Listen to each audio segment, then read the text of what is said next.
Hello everyone. In this video we are going to talk about an introduction to fatigue design. So the goal of this video, although it's not going to be a short video, is to tell you about the overall design for fatigue and not to really be exhaustive and talk about all the aspects. So what is fatigue? Fatigue in material happens when you have alternating variable stress. So the stress in the material is not like static cases where, for instance, if you have, let's say, a shaft here with some load on it, and it is on two bearings, right? If it's under a static case, then here at this bottom, you have what? You have tensile stress, and at this top, you have compressive stress, and the amount of it is fixed, right? So you know it is basically mc over I, where c is the maximum distance from the neutral axis, and I is the moment of inertia about the axis of bending, and m the moment at the location. So that's a fixed value. Now, if the same shaft under load on the bearings starts spinning, if it starts spinning, what happens? The patch element that was under tension here in blue and the patch element that was under compressive stress in green, when it spins, this green one comes down and that blue one goes up. So what happens is the blue patch that was under tension now goes under compression, and the compression one goes under tension. So the sign and the magnitude of the stress changes, and in this case, if you plot the stress versus time, you see that this stress here, the sigma, it is gonna go like a sine function, okay, or a cosine function. And in other scenarios, it might not be perfectly a sine or cosine function. It might be variable, like when you have basically variable load. So if this W is variable, like for instance, when you have members in a slider crank mechanism in piston, right? So this piston that is connected to conrod, and then the conrod is connected to the crankshaft here. Because this load that is on the piston is different at each time, because it comes from explosion, and when the gas explodes, the pressure of it drops and this force changes. So the load on each and every one of these components, the members, the pins, and everything, is variable. Or when you have earthquake or anything like that, the load is variable versus time. When that happens, you get something called fatigue. And what is fatigue? So fatigue is a significant reduction in the strength of the material and unpredicted failures, okay? Why that happens, I'll talk about it, but fatigue is basically the change in the stress that causes huge reduction in the strength of the material. So, first of all, as we said, it's unpredictable. What is that? Let's talk about that part first.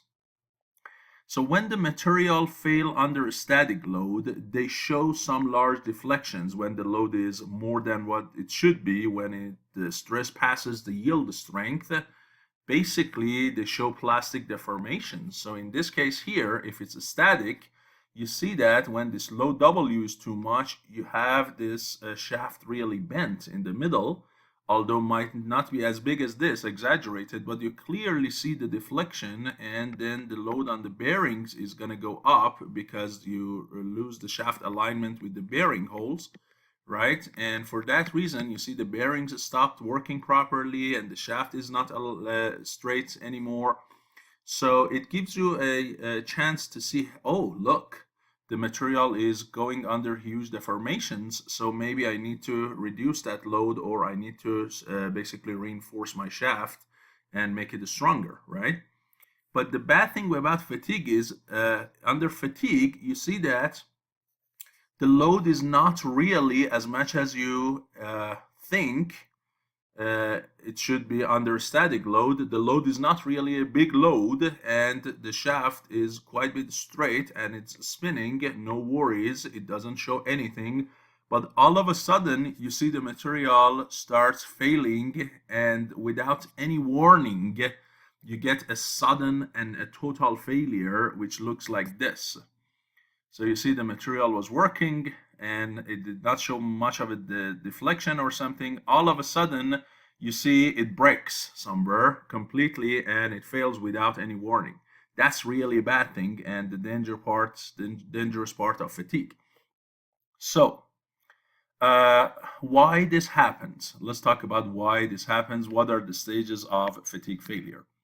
So in stage 1, because of the cyclic loading on the material, some micro cracks start to form or initiate. Okay, and then they start to get a little bit bigger. At this point, those cracks are not visible to our naked eyes. So material, remember in general, the material are not perfect. This material that you made this shaft or anything from is not perfect. If you look inside any section, it's not 100% solid. There might be some small cavities inside the material because of the manufacturing process. And when you get cyclic loading, these cracks, these cavities start to grow and get bigger and bigger. Okay, this is stage 1. In stage 2, the micro cracks now are converted to bigger cracks. You might call them macro cracks. And also, you're going to get some plane or plateau-like fracture surfaces that have longitudinal ridges. You might see some wavy or light bands, okay, dark and light bands, which we call them beach mark or clamshell mark. If you look here on this basically cross section of a fatigue failure, if you see here this area, you see it's kind of like a shell, right? Like a clamshell, and you see all of these layers of white and dark. And this is where the crack is now grown into a much bigger surface, which we call a beach mark. And finally, at this location, that's where the material cannot support the load anymore, and you get a sudden and a fast fracture. So that is the fatigue. I think you probably experienced, if you want to break like a piece of metal or anything, you might want to you might say, hey, if somebody gives me a small piece of metal and I want to break it, one way to do it is I apply a lot of moment, right, on these two ends and try to break it. But a smarter way that you probably many of you experienced is, instead of just static bending in one direction, I keep changing the direction of movement. So one time I try to bend it this way, the other time I try to bend it that way. And you've probably seen that if you do it to any material, you can break it much easier with a smaller moment compared to when you wanted to break it in a static mode failure with applying a lot of moment. So fatigue brings down the strength of the material because it makes all of those small cracks and cavities grow. And we're going to see how it happens. But one of the things that you'll see is about the fatigue failure is not like a failure in ductile material. If this is made of steel or aluminum, if you apply some load, you see that it goes under necking. So you see a reduction in cross section. It goes smaller in cross section. We call it necking. And finally, when the failure happens, the sections of the material are like this, okay? They are at 45-degree angle for ductile material. For fatigue, the failure is always like brittle material. It is at 90 degrees, okay, and normal to the direction of maximum stress. So fatigue failure is very similar to failure of brittle material, okay? Now, we said that the strength of the material is reduced. Let's take a look at that. So as I said, the reason for the reduction in strength is the growth of microcracks. Now, how does this strength changes if you want to plot it per cycles of alternating stress. Well, here, this is for steel. If you look, you initially start with SUT, which is the minimum ultimate tensile strength of the material, if you show it by SUT. And this is at basically 0 cycles, and as this n is the number of cycles, as the number of cycles of load is increasing, you see that the strength keeps going down, down, down, down, down, down. For steel, at some point around 10 to the 6 to 10 to the 7, it goes flat, which means the strength of the material is not going to go down further than this. And that limit that it reaches and it doesn't go further down, we call it SE or S prime E, and we call it what? We call it the endurance limit or endurance strength, okay? For steel, you can always get to a strength called endurance at about 10 to the 6 to 10 to the 7 cycles. For aluminum, on the other hand, and many other material, there is no endurance limit. If you plot aluminum, it keeps going down here and ultimately at some point reaches 0. Okay, so aluminum has no endurance limit, but steel does. So steel is one of those materials, and the reason many people use it is it has some bare minimum strength compared to against the number of cycles, but aluminum and many other materials don't. So, how does it changes? By the way, the number of cycles, we can break it into 2 regions. One is low cycle region, one is high cycle region. Low cycle is typically up to 1,000 cycles. High cycles is anywhere from 1,000 to infinite. And if the stress that you have is below this SE, if this SE is bigger than the maximum stress that you have, you can kind of say that you have infinite life, okay? Because your stress never passes the minimum strength of the material. But if your stress is bigger than SE or S prime E, I'll talk about what is prime, then you will have a finite life. At some point, if this is your stress level, sigma max, at some point you have your N max, maximum number of cycles that this material is going to work, and after that you expect failure. So for many material, this is very important, including steel, that you know at what cycle or around how many cycles you expect the material to fail. So before that, you need to go and replace the material, okay? So finding the life of a component, a piece, is very important, and we're going to talk about how to calculate that. But you see, there might be finite or infinite life. For aluminum, there is always finite life because there is no SE, okay? But for steel, you might get infinite life as well. So how do we find this value SE? Now here, instead of SE in my notation, I'm going to use S prime E. Why S prime? Because SE, as we'll talk about, SE is for the working piece, for the part that you have in real life working condition, in actual working condition. S prime E that I show you here is the same as SE, but this is used, this equation 1 that you see, this is acquired by what? By some experiments. So this formula that you see is empirical formula. It's not derived from solid mechanics or anywhere. This is basically obtained, this formula is obtained from a simple rotating beam like this initial one that I showed you. So the beam was rotating and it was circular.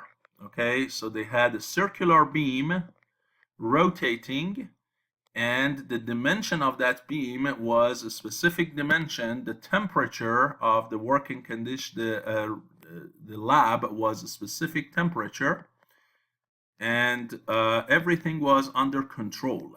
Okay, So in real life, the location of this W, the type of the W, whether it was under bending, whether it was under torsion, axial load or something, all of this will have effects on the value of this S prime E. So S prime E is the empirical value from a controlled condition they got, and they show that if the SUT is less than 200 kilo psi or 1400 megapascal, then the S prime E is about half of that. If it's bigger than 200, then you're looking at about 100, and if it's bigger than 1400, then you're looking at about 700. So whether it's 1400 or 15 or 16 or 2000, your S prime E is about 700. Okay, so they have this multi-criteria function based on the value of SUT, and you can find your value for standard test. Okay, so we call it S prime E. And later we apply some other factors that I'm going to show you. We call them stress modification factors. There are 6 of them from Ka to Kf. We multiply all of them by this experimental result to get the one for actual working condition, and that SE we use in fatigue design. Okay, so we need to modify this number. This is just the initial number. This is not the final thing you use.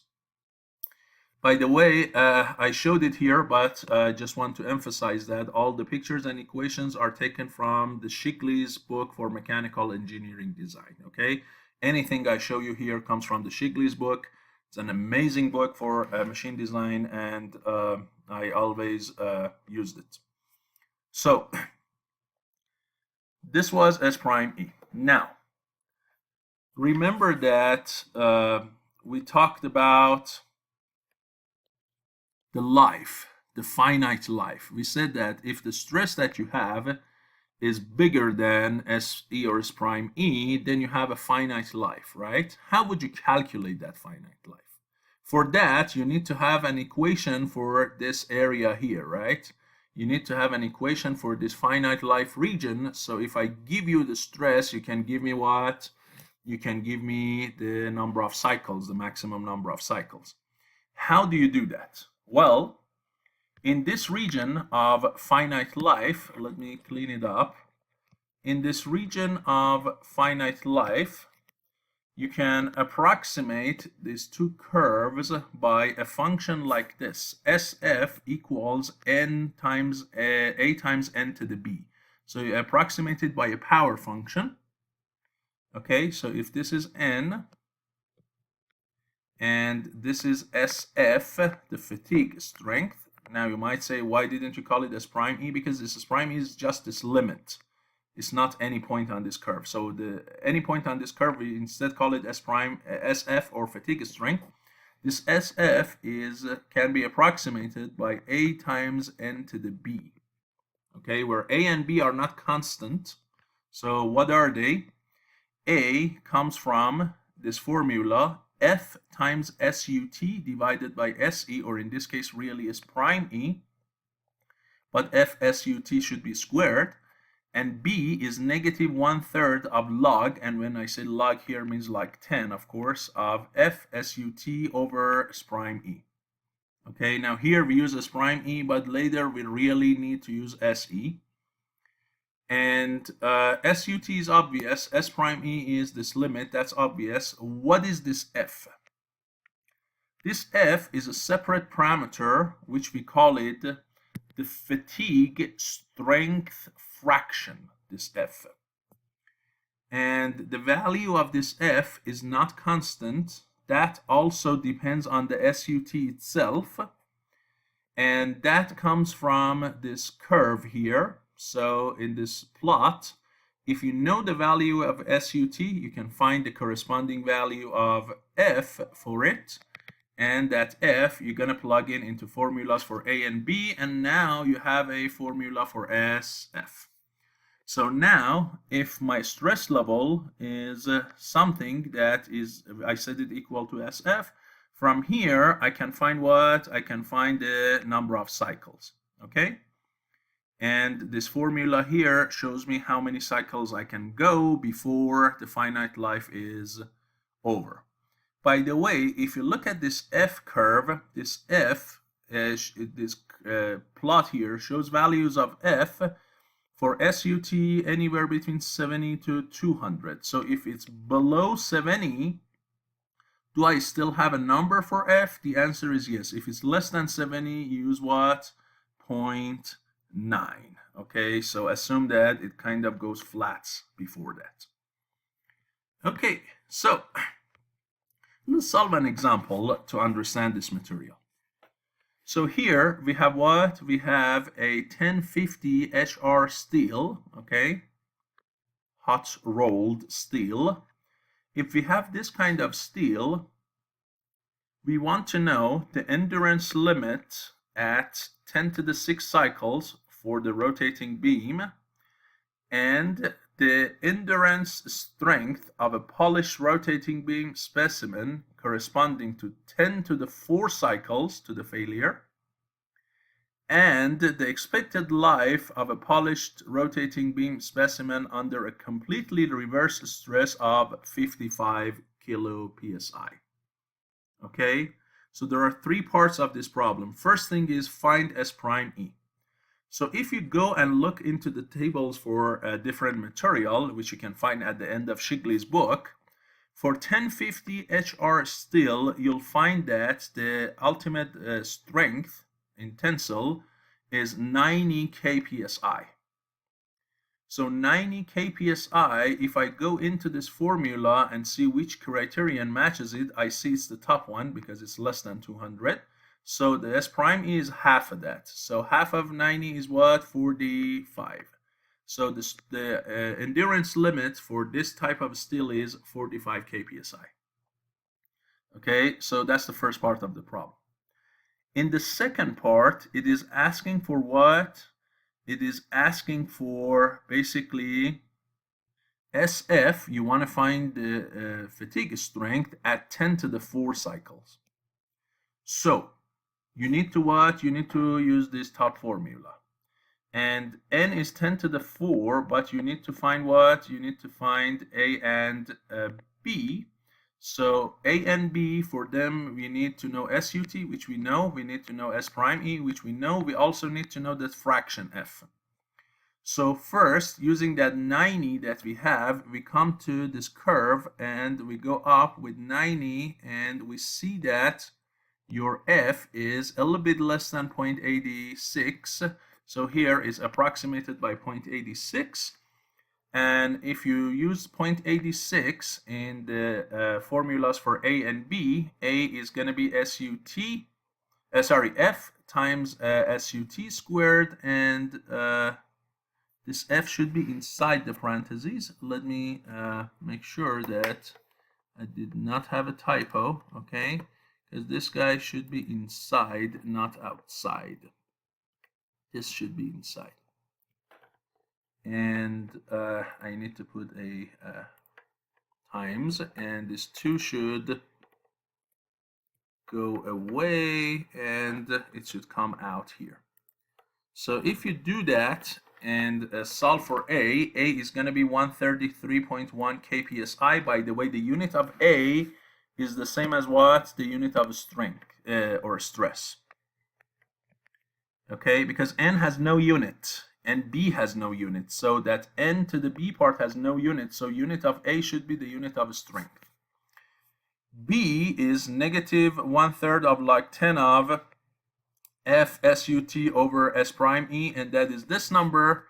And then once you have A and B and N, you use the formula that we just have. SF was A times N to the B, so it's going to be 133.1 times 10 to the 4 to the power of what? Negative 0.0785. So it is going to be 6459 kpsi. Okay, so at 10 to the 4 cycle, this is the number that you have. And in the third part, it's the opposite. The stress is given 55, which is bigger than 45. If it's less than 45, the life is going to be infinite. This is bigger than that and less than this 90. And with that, you want to find the cycle. So here you plug in your sigma into this formula here. Divide by a raised to the power 1 over b, which you have here, and you get what? 77,500 cycles, right? So you see, and it does make sense. Look at 10 to the 4, which is 10,000 cycles. The value that you have is 64. This number is less than 64, so you should have a lot more than 10,000 cycles of life, and you do. You have like 7.7 times more than that, 77,000 cycles. Okay, so here you can find how many cycles. And let's say now, if your object is, your shaft is rotating at what? At, let's say, 100 RPM. Okay, so that's so many revolutions per minute. So you multiply it by what? You multiply it by 60 to get 1 hour, and then by 24. That is going to be the number of revolutions or cycles per day. So it's going to be 6,000 times 24, right? So it's going to be 144,000 cycles per 1 day, which is more than twice as much as this. So that is kind of telling you that if your shaft is rotating at 100 RPM, in less than 12 hours, it is going to reach its basically life, and you have to change it. Now you might say, really? I mean, like, would you change a shaft in a rotating device every 12 hours? No, because if you are a good designer, you have to make sure that the shaft is strong enough and the stress is low enough that the stress never really goes above this number here. And not just that, the modified version of that, which is SE here. You should make sure you keep your stress always below this, okay, with a safety factor. How do we do that? We'll talk about it. There are several methods of that, which we're going to see. And they are called Soderberg, modified Goodman, Gerber, or ASME ellipse. And with those, you use a safety factor and you make sure that you're not going to change the shaft that fast. Okay, so yes, that is the correct design. Then we're going to talk about it. Now, as I said, for aluminum, there is no endurance limit. The fatigue strength, SF, for about 5 times 10 to the 8. And so this is really a high number of cycles, but remember, you never can go for aluminum to infinite life.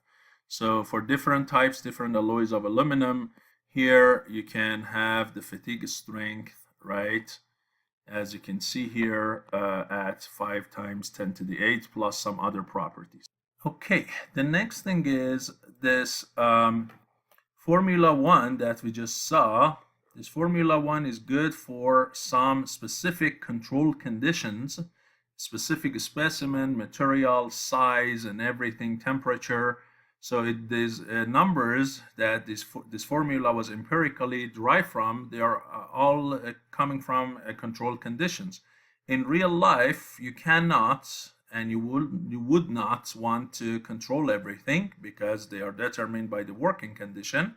So in that case, this S prime E number has to be modified to the real working condition endurance limit, which we call SE.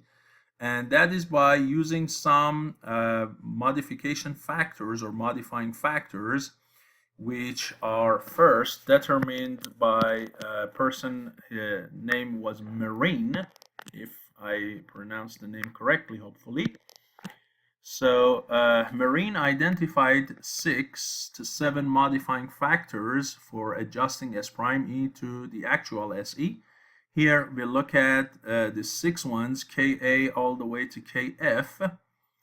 And these factors are coming from the material, the manufacturing, like heat treatment, corrosion, surface condition, stress concentration, and so on. the temperature from the environment, corrosion, the design, which is the shape of the part, the stress state, what is it, the speed of the part, and so many other things. And we'll look at these 6 factors here briefly. So the first one is Ka, which we call it surface condition modification factor. What is that? So the rotating beam that was used in the experiment to get the formula for S prime E was highly polished. Okay, it was highly polished. It was very good and nicely polished. So there was no circumferential scratches or anything. It was really good. The part that you have in real life condition, it might not be as good, and the surface finish that was used for it might not be a perfect good polish. So here it says that if you use different methods for surface finish, like hot roll, like as forged, machine or cold drawn, ground, and so on, for these different these 4 different conditions of surface finish, there is a formula to calculate Ka. Again, this is an empirical formula, and this Ka is not a constant for these different conditions. It is a similar formula that we had for SF. This is also a similar power formula. It depends on SUT times to the power B times A, where A and B are constant. They are coming from what? You can see here the A is coming from these 2 columns and the B is coming from here. And A also depends on what? As you can see here, if you have the SUT in kpsi, these are the numbers. If you have SUT in megapascal, these are the numbers. Okay, so depending on the unit that you have, the A is provided, B is the same for either units. And so with the finish method, you go and look up, and with the units you are using, you go look up A and B, and you plug it here to get your Ka, okay, the surface finish factor. The next one is B. B is for the shape and size also. We call it size factor. So the S prime E was obtained from a circular beam that was fully rotating, and the dimension of it was a specific dimension. So if the part that you have is bigger or smaller, or let's say it is not circular at all, the part that you have is what? A different cross section. Or in this case, it was rotating. Maybe your part is not rotating. Okay?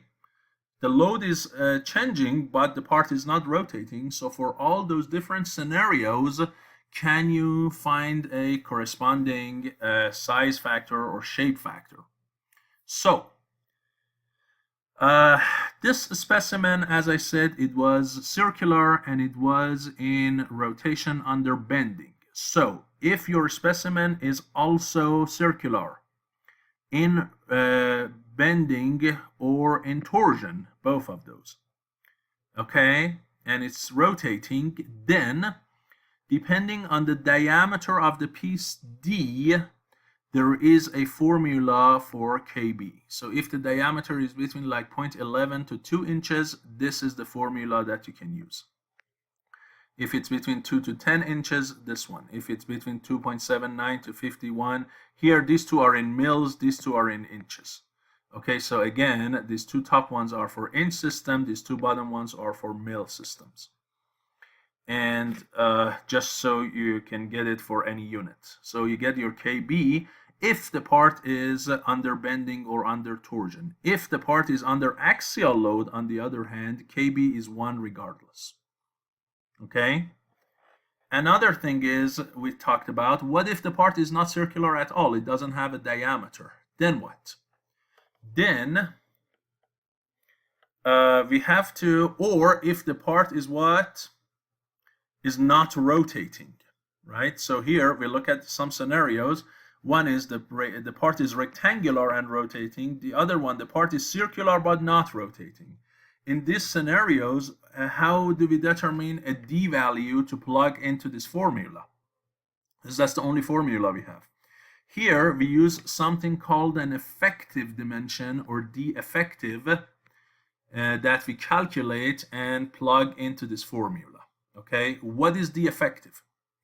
If the part is circular but not rotating, the D effective is going to be 0.37 D. If the part is rotating but rectangular cross section, where the size of the cross section is h and b, height and width, then DE is 0.808 HB to 1/2. Okay? What if you have another cross section like an I-beam or C-beam or something?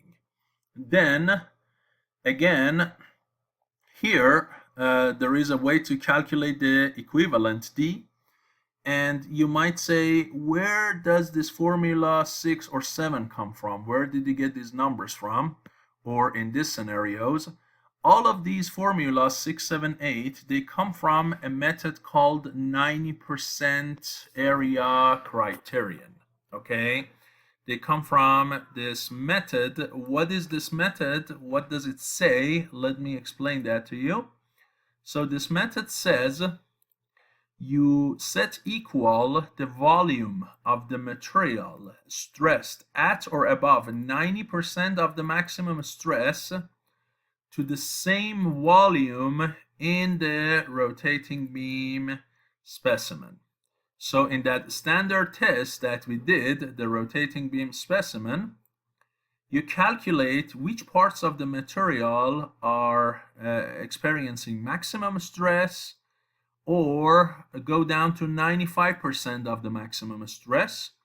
You calculate that volume, okay, in the material.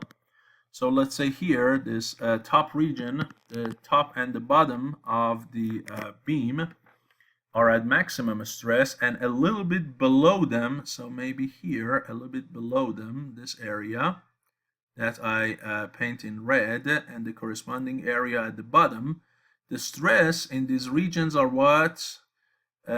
Sigma maximum down to 95% of sigma maximum.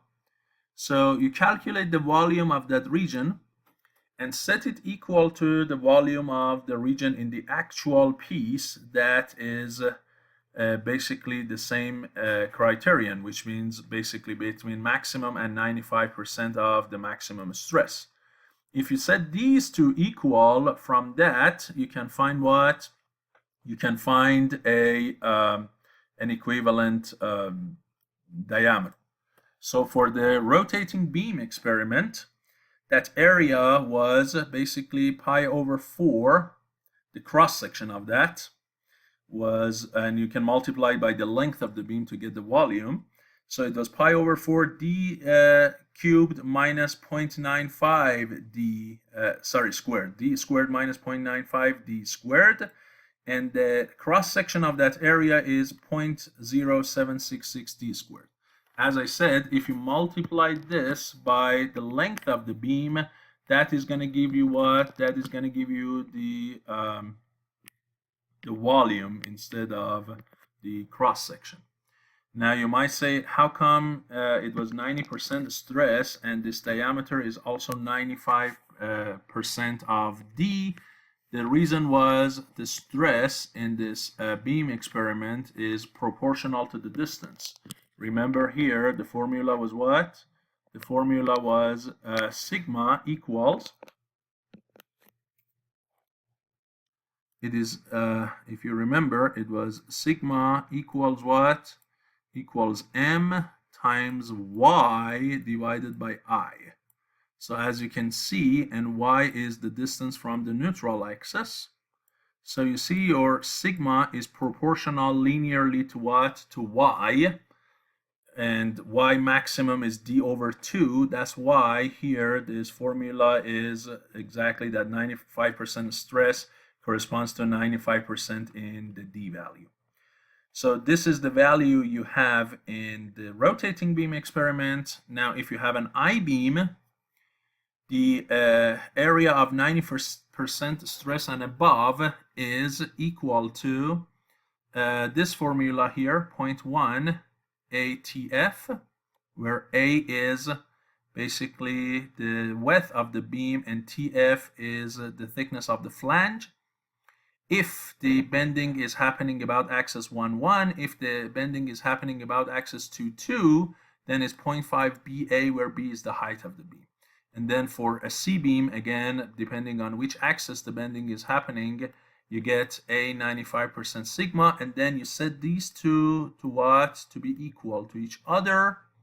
So you have the numbers for A, B, and TF. From there, you can find what? You can find this D, which you call it D equivalent. And when you plug in that D equivalent into this formula, instead of D, you plug in D equivalent, then you get what? You get your size and shape factor, okay, KB. So KB calculation is quite a bit complicated, and these formulas, again, 6, 7, 8, they all come from the 95%, but the formula itself, the formula 5 as well as 4, these are all empirical formulas.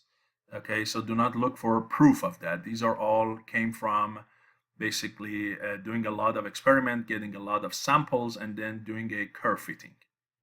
The next factor that we have to account for is called the loading factor. It depends on what kind of loading you have.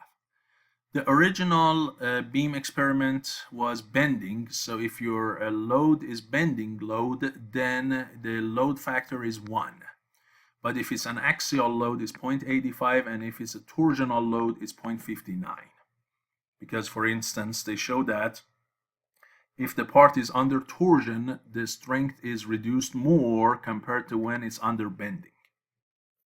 The next one is temperature, and temperature factor KD. So you can find it from this formula here, this long formula. Again, this is a curve fitting formula based on the working temperature, which is in Fahrenheit here, between 70 to 1000 Fahrenheit. So you can plug into here and find the KD. As well as that, we have a table that is the ratio between the actual strength of the material divided by the strength in the room temperature, SRT, room temperature. So this table also, based on centigrades or Celsius and Fahrenheit, gives you the ratio of ST over SRT. That's KD ratio. So here, instead of KD being the ratio between SE and S prime E, this is the ratio between what? ST or SUT and SUT at what? At the room temperature. Okay, so this ratio is used. So if you get it from this table, instead of multiplying it by S prime E to get SE, you can first multiply it by what? By SUT, the modified SUT, because this SUT room temperature are the ones that you read from the table, like this number here that we had. Remember, this 90 that we had, this number is in the room temperature in those tables. So in this example, if the temperature of the working condition was not room temperature, was 500 Fahrenheit or something, I have to find the KD from that table, multiplied by this number to get the reduced version of SUT. And then from that SUT, we find the S prime E from the table, and then we multiply by all of these factors. But since KD is already used one time to modify your ST or SUT, later we are not going to multiply it by S prime E again. So if we multiply it by SUT, then we later in this formula, we just consider it 1. You're not going to apply twice, okay? I'll show you in an example in a minute. But be careful about that. So as I said, let's say if your working condition is 500 Fahrenheit, then you have to reduce your SUT by what? By 0.995, okay? So you can look at this table as well. Okay, the next one is called reliability factor. So how reliable are the numbers that you have in these tables?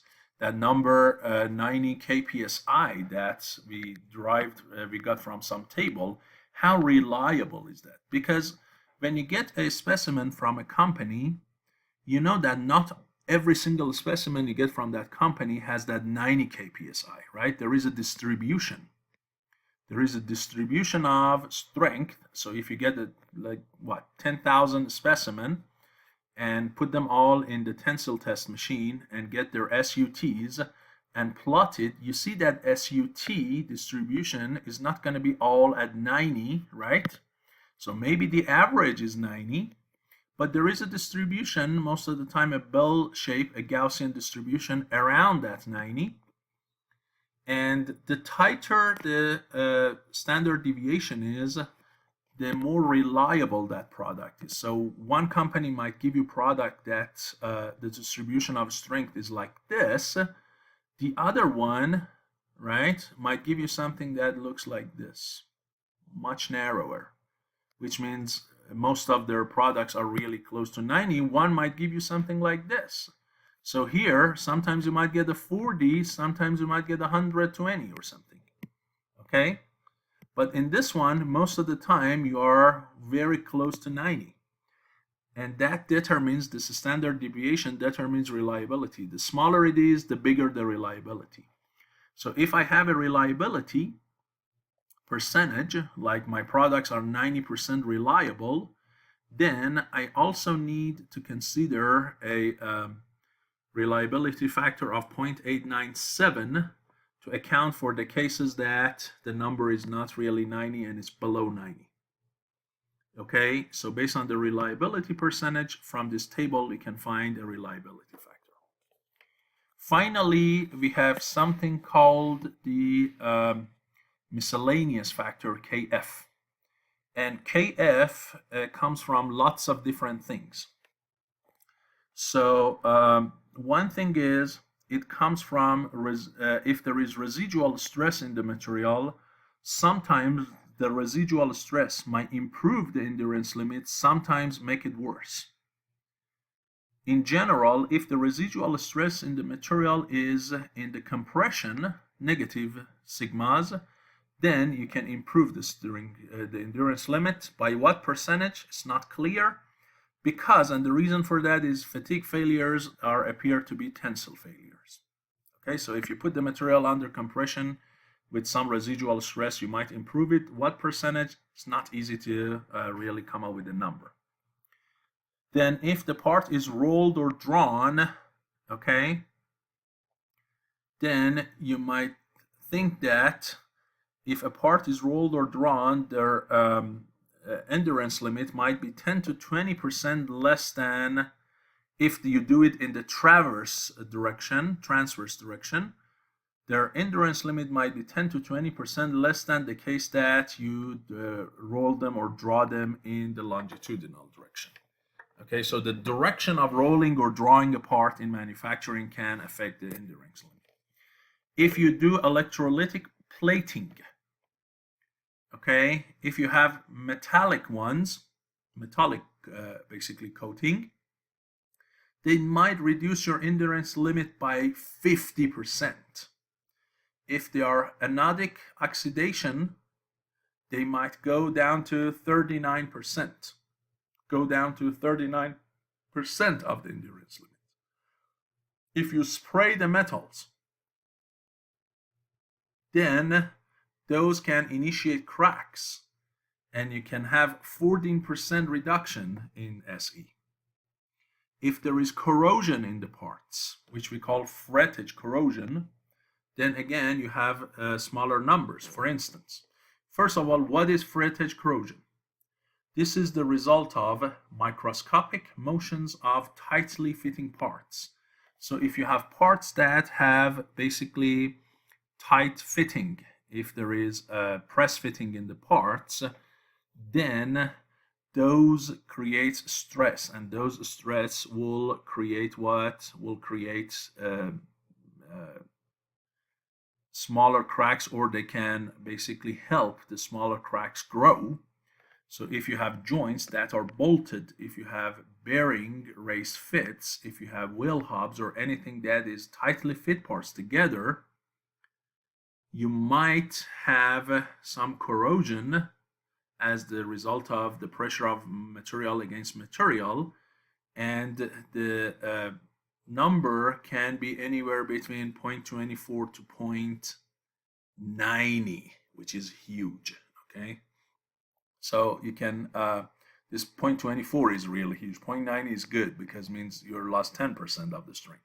0.24 means you almost lost 3/4 of the strength. Okay, so your KF can go anywhere from 0.24 to 0.90. And there is one more, and I'm not going to discuss it in this video. I'm going to go in another video, and that is for stress concentration. Okay, so there is another one that is for stress concentration. That also determines your KF as well. I'm going to discuss it in a separate video because this video is already getting very long. So, and that I need to discuss along with the stress concentration, which is an important topic. So we're going to talk all about that as well as KF in a separate video. So let's look at an example here to work on everything that we have seen so far. So here we have a 1050 hot rolled steel bar.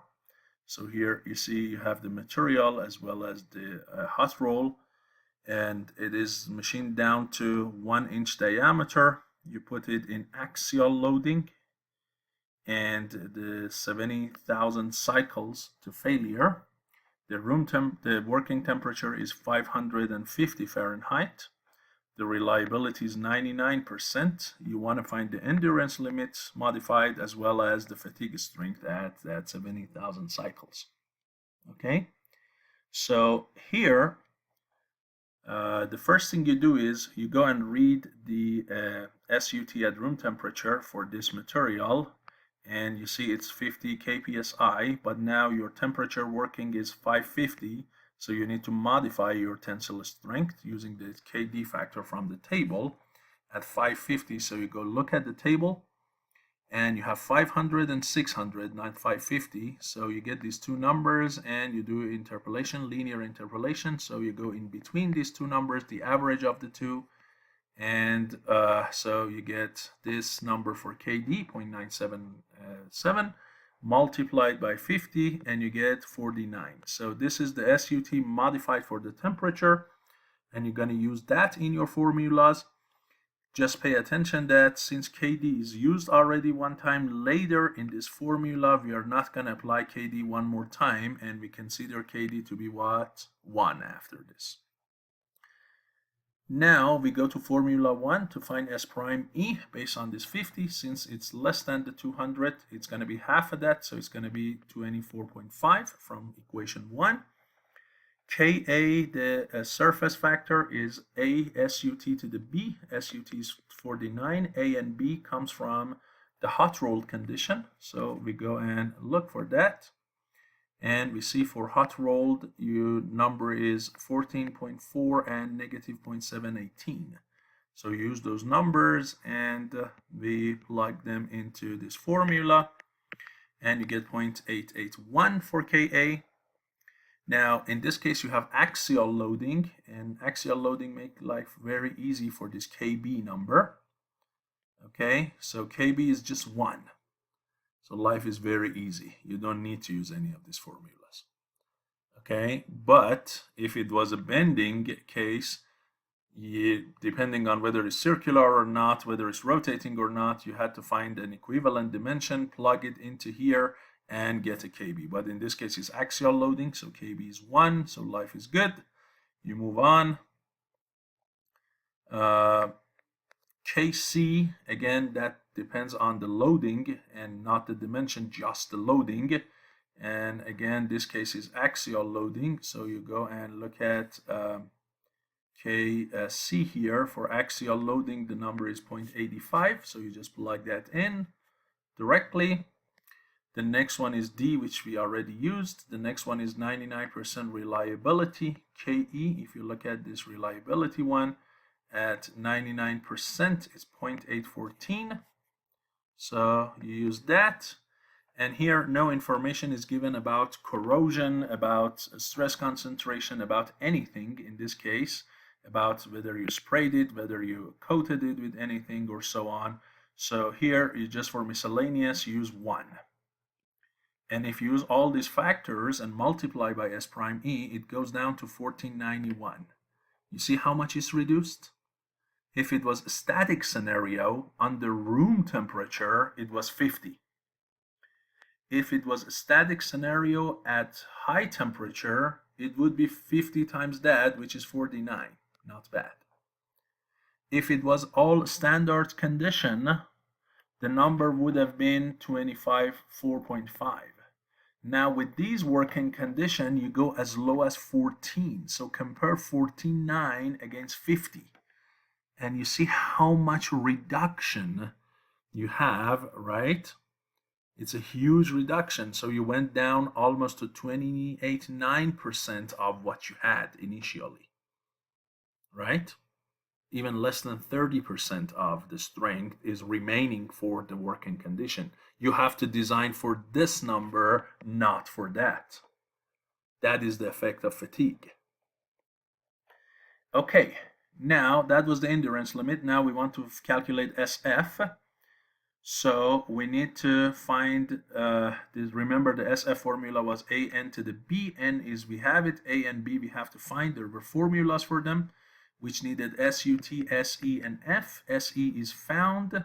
SUT is this modified version. F, the fraction, dependent on SUT.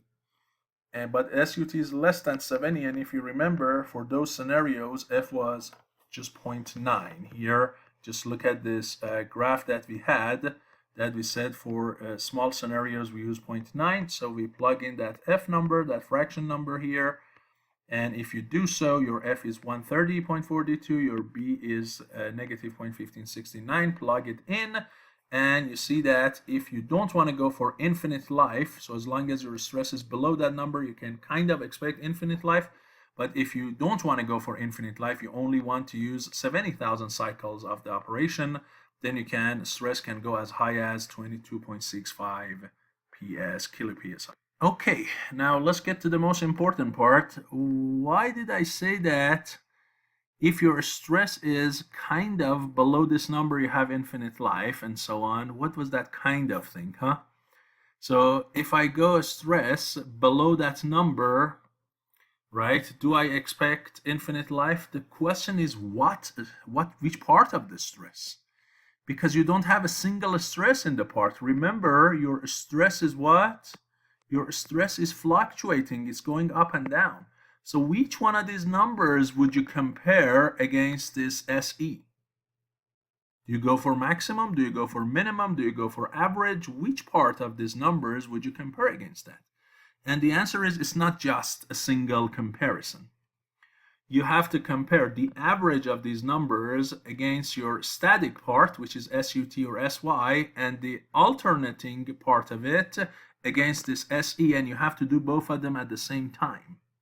So the way that we do fatigue design really is by first characterizing the fluctuating stress. So if your stress goes from a minimum sigma to a maximum sigma, and it does not need to go beautiful sine wave like this, as long as there is a maximum and there is a minimum, then you define two values for it. One is sigma average, and the other one is sigma amplitude.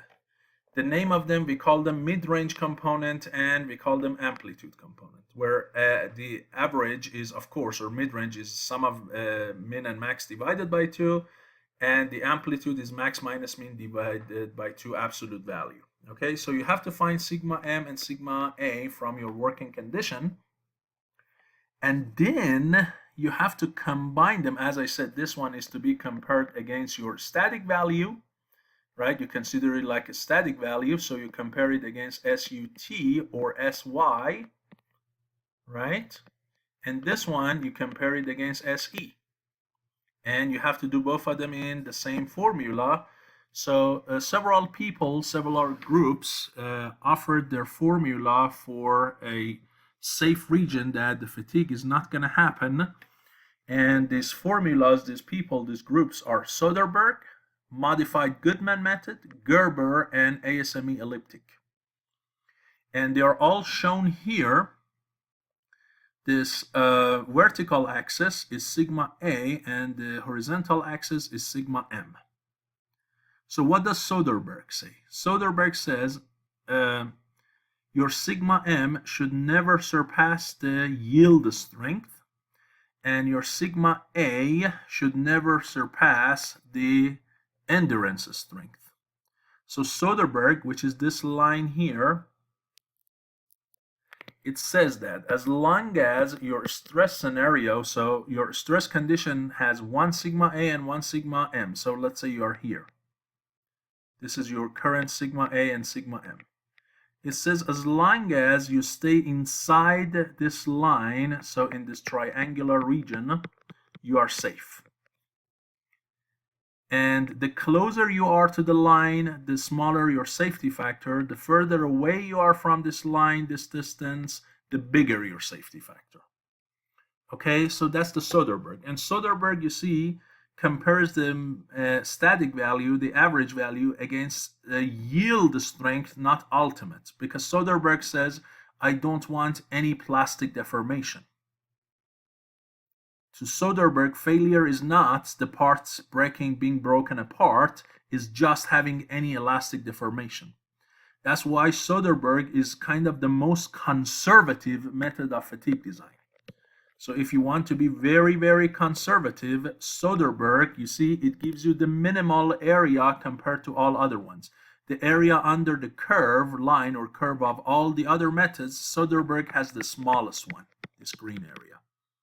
While if you look at the Gerber, which is this curve here, this curve allows you for all of these red region.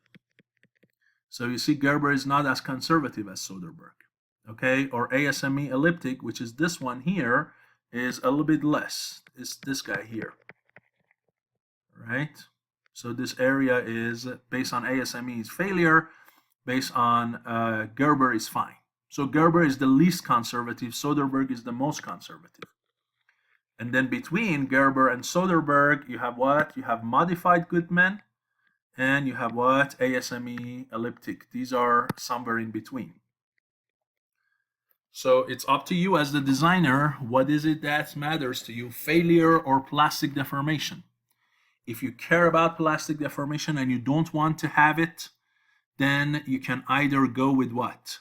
Either go with Soderberg, which limits it at SY, or go with ASME elliptic, which also ends.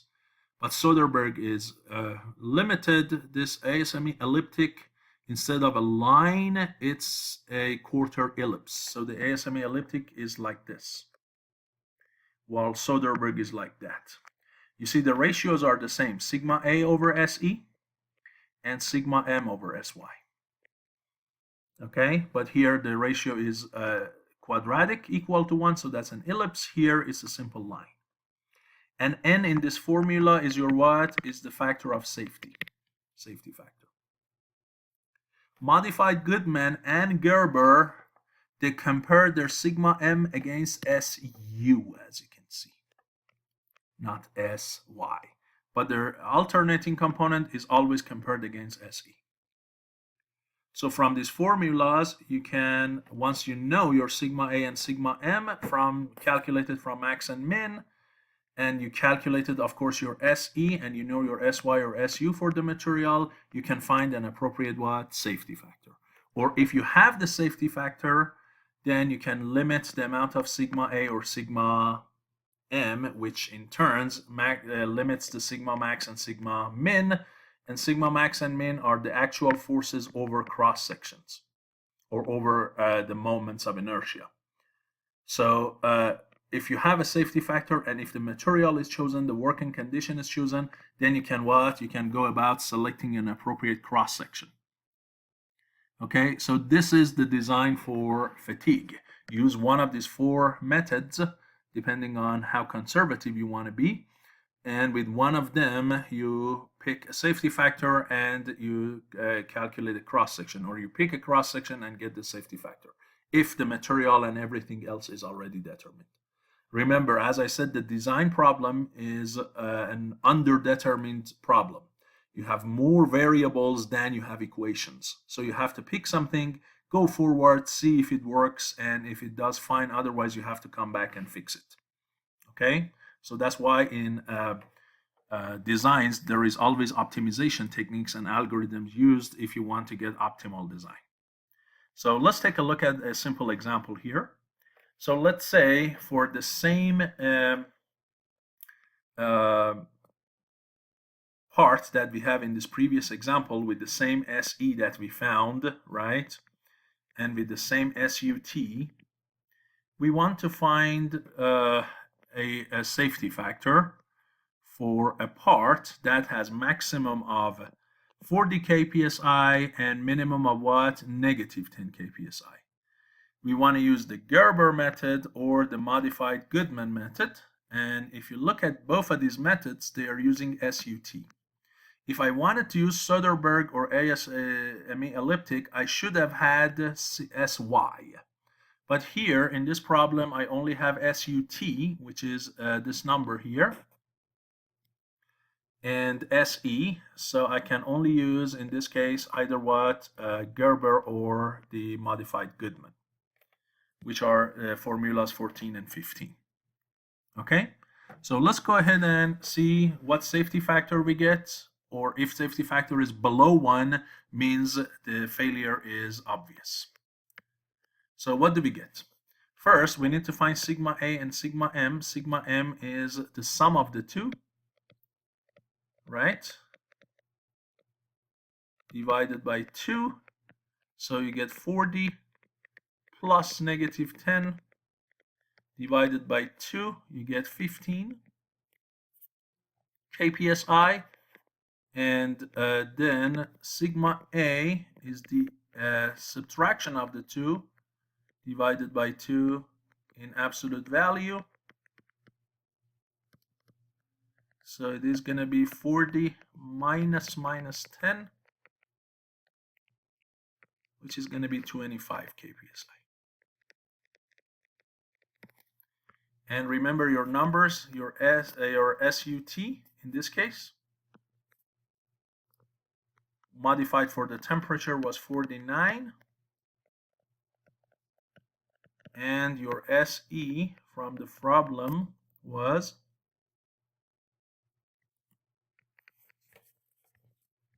1491.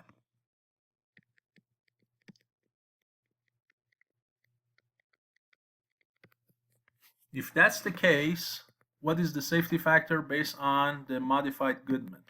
Well, modified Goodman says sigma A over SE plus sigma M over SUT is 1 over N. So let's go ahead and calculate, see what we get. So we plug in our numbers. This is 1491. This guy is 25. This guy and this guy, this one is 15. This one is 49. If you just look at this number is already what? Bigger than 1. So your safety factor has to be less than 1. So you definitely will fail here. Okay, there is absolute failure here. Unless what? Unless you use a bigger cross-section and reduce these numbers.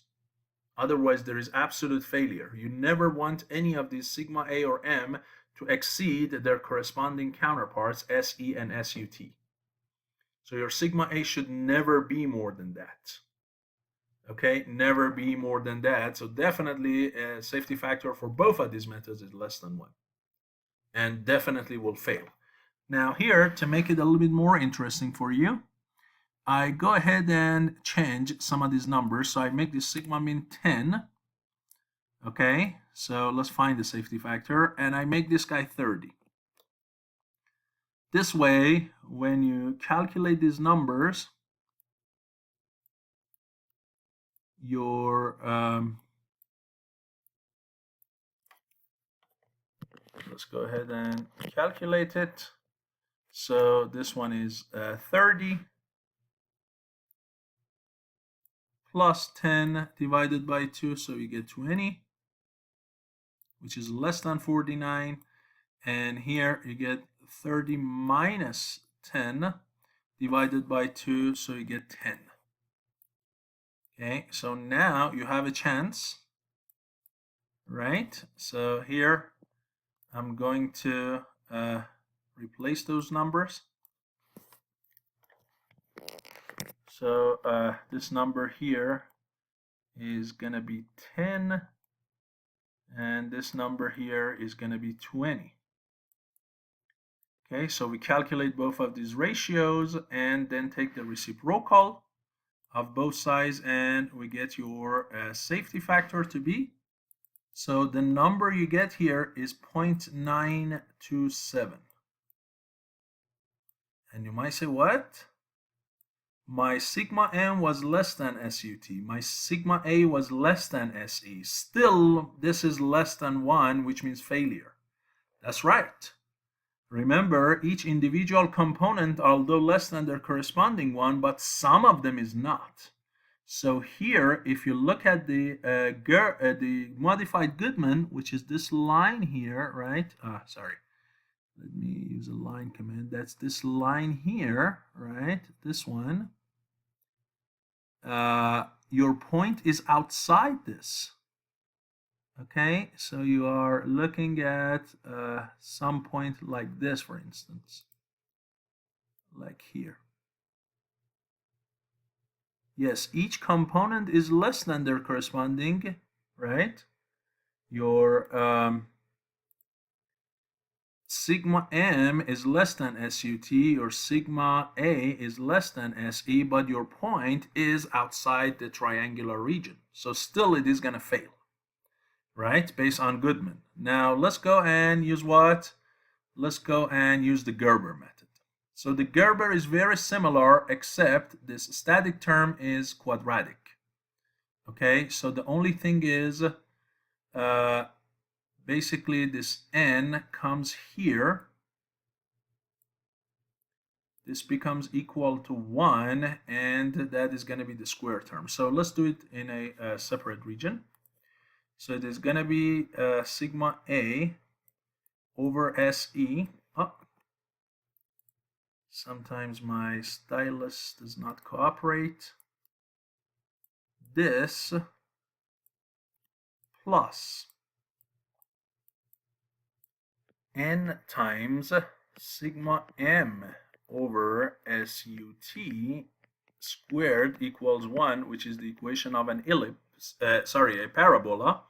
So unlike ASME, which both of them are squared, and that's ellipse, the Gerber is a parabola. So this thing here, this outside one, this is a parabola. So let's see what we get over here. So the ratios are the same. This is still 14.91. This is a 10. This n we don't know. This sigma m is 20. And this one is 49. Okay. So here we have to calculate this term, take it to the other side, take a square root, multiply by 49 and divide by 20 to get what? To get your n. So n is going to be, as I said, 49 over 20 times square root of 1 minus what? 10 over 14.91. Let's calculate this number. So it is going to be 1.405. You see, in this case, I'm safe. If I go based on Gerber, I'm safe. If I go based on modified Goodman, then I'm not. And if you're out of the Goodman, you're definitely out of the Soderberg too. So based on Soderberg and Gerber is based on Soderberg and Goodman, it's definitely a failure. Based on Gerber, it's okay. And based on ASME elliptic, you have to have this SY number. Okay, so you have to know what is the yield strength for that material. And if it's just a little bit less than this 49, so I don't know if it's like 30 or something or 35, there is a good chance that also that one is a failure too. Okay, so that design is not a good design. What should I do? I should go back and change my cross section, my size of the material, so I bring down these numbers. Then I can bring this point from out here, bring it inside, and get a bigger what? Safety factor. Okay, so you see, design for fatigue has lots of steps. You have to find your S prime E, you have to modify it and make it SE by using all these factors. Then you have to go to find sigma A and sigma M based on the cross section that you chose, and then go to one of these four methods, depending on how conservative you want to be, and get a safety factor. Or if you have a safety factor and the sigma A and sigma M depend directly on this cross section, you might solve for the cross section. Okay, so it's a simple design. I'll make a video, as I said soon, one on the concentration factor and the relation of Kf to the concentration factor. That's a separate video, and I'll apply all that you learn in here soon to a practical example, maybe a slider crank mechanism, as I said, a piston mechanism, where this one of these pins, one simple pin like that, okay? If you want to design a simple pin like this point here, you want to know what diameter I should choose for it. So under cyclic load, this pin does not fail. I'll maybe go through that and solve for you and see that even that simple problem, which is picking a pin for a piston to a conrod, if you want to do proper fatigue design, could be a quite bit daunting task. So hopefully this long video on intro to fatigue design was useful to you.